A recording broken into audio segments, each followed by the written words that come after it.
Hey guys, welcome to our YouTube channel. Guys, आज की इस वीडियो में हम बात करेंगे एक रोचक कहानी के बारे में जो इतिहास के पन्नों में रानी ध्रुव स्वामिनी देवी की कहानी के नाम से जानी जाती है। इस कहानी में हम रानी ध्रुव स्वामिनी के जीवन से जुड़े विभिन्न फैक्ट्स को जानेंगे और इतिहास से जुड़े हुए विविध पहलुओं पर बात करेंगे। तो बात करते हैं रानी ध्रुव स्वामिनी देवी की कहानी के बारे में। तो चलते हैं हम गुप्त साम्राज्य की तरफ, क्योंकि रानी ध्रुव स्वामिनी देवी की कहानी गुप्त साम्राज्य से जुड़ी हुई है। तो हम जानते हैं गुप्त साम्राज्य के बारे में। गुप्त वंश प्राचीन भारतीय इतिहास का बहुत ही प्रसिद्ध वंश था। सबसे पहला पॉइंट आप यहाँ से ये जानेंगे।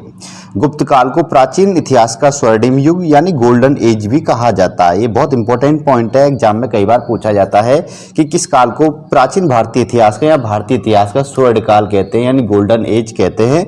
तो गुप्त काल को कहते हैं। इसके अलावा गुप्त काल को प्राचीन भारत का क्लासिकल युग एवं भारत का पेराक्लीन युग भी कहा जाता है, क्योंकि इस काल में भारत ने राजनीतिक, आर्थिक, सामाजिक, सांस्कृतिक, वैज्ञानिक, साहित्य और कला के क्षेत्र में अपार उन्नति की थी। इस काल को प्राचीन भारत का या भारत का स्वर्ण काल कहा जाता है यानी गोल्डन एज कहा जाता है। तो ये जो रानी ध्रुव स्वामिनी देवी की कहानी है वो इसी गुप्त काल से यानी इसी गुप्त वंश से जुड़ी हुई है। ये बात आप इंपॉर्टेंट याद रखना है, नोट करनी है आपको।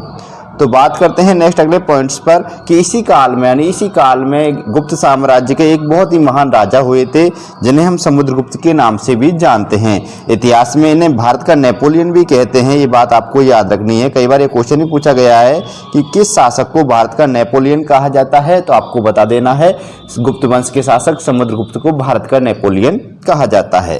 और ये जो भारत के नेपोलियन कहे जाने वाले शासक थे समुद्रगुप्त, इनके दो पुत्र थे, रामगुप्त और चंद्रगुप्त विक्रमादित्य यानी चंद्रगुप्त द्वितीय। इनको इतिहास में चंद्रगुप्त विक्रमादित्य के नाम से भी जाना जाता है।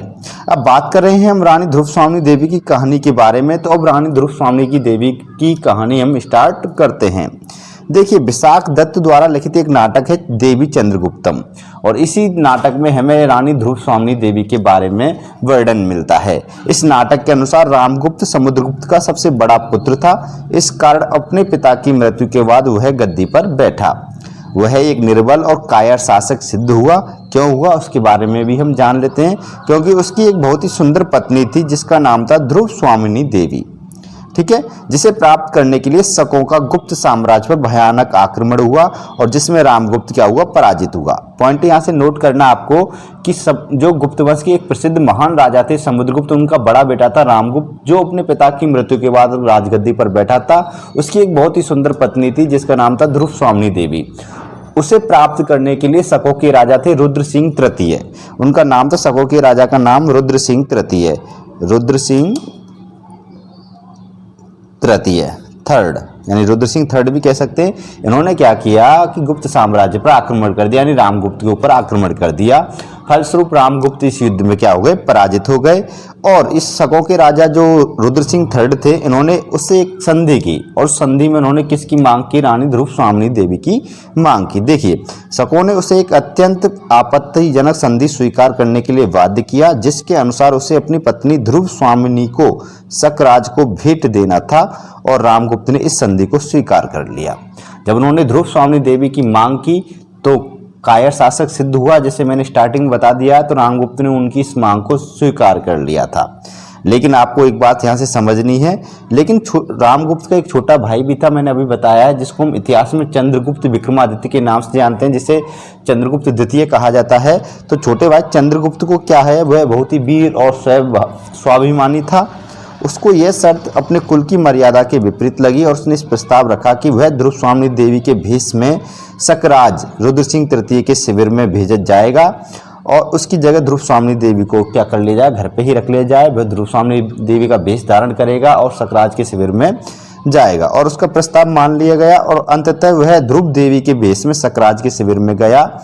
जिस समय शकराज कामांध होकर ध्रुव स्वामिनी देवी के भेष में चंद्रगुप्त का आलिंगन कर रहा था, उसी समय चंद्रगुप्त ने छुरा घोंपकर उसकी क्या कर दी, हत्या कर दी।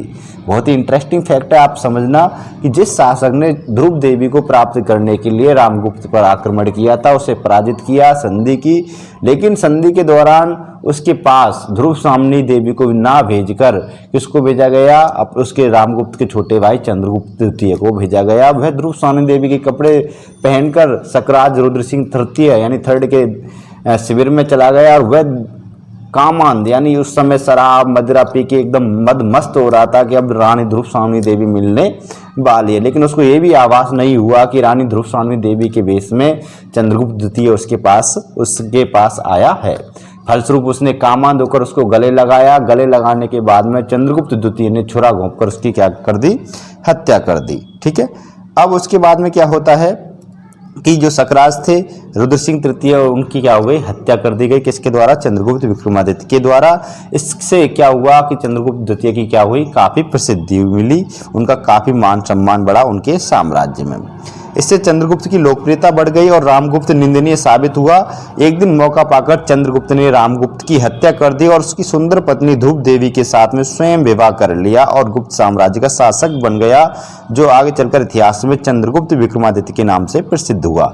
यानी आगे की कहानी आपको अच्छे से समझनी है। यहाँ पे ही एक इंटरेस्टिंग ट्विस्ट मिलता है देखने को, क्योंकि जब चंद्रगुप्त द्वितीय की लोकप्रियता बढ़ी साम्राज्य में, तो उसने क्या किया, अपने कायर भाई रामगुप्त की हत्या कर दी और उसकी जो सुंदर पत्नी थी जिसको प्राप्त करने के लिए काफी युद्ध हो रहे थे, उससे खुद स्वयं अपने आप उसने क्या कर लिया, विवाह कर लिया। इतिहास में वह ध्रुव देवी के नाम से जानी गई थी, आगे चलकर जब चंद्रगुप्त द्वितीय से उसका विवाह हो गया। ठीक है, और यह जो चंद्रगुप्त द्वितीय था इसको इतिहास में चंद्रगुप्त विक्रमादित्य के नाम से जाना जाता है।